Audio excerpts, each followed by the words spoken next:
Hi, I'm going to show you today how to stretch out the toe cap area on your new moccasins.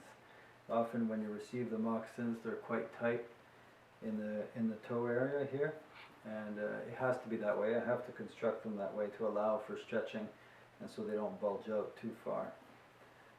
So it is soft leather, and if you have a toe cap, it will take a little longer, a little more time, and a bit more stretching because it is an extra layer.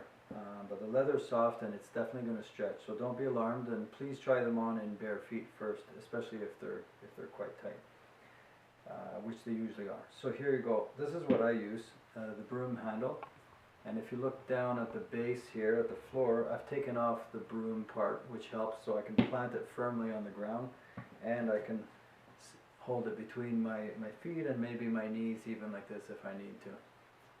And this end is important that this is nice and smooth and rounded. So really any stick will do.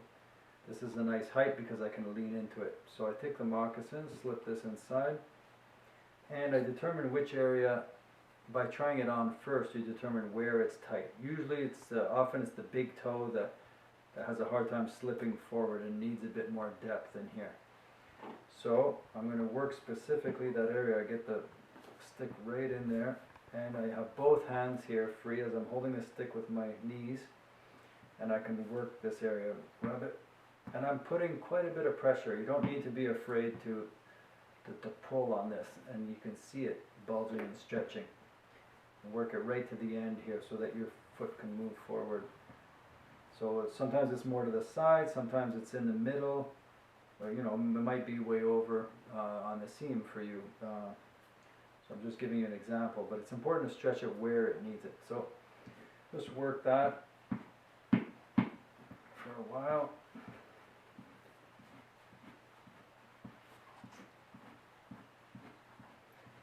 These are tough, don't worry about it. You need to put some pressure, otherwise it won't work.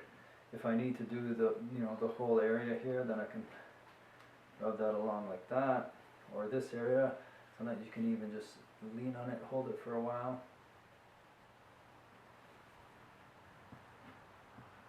I'm not going to do it too long now for the demonstration, but that sometimes is enough.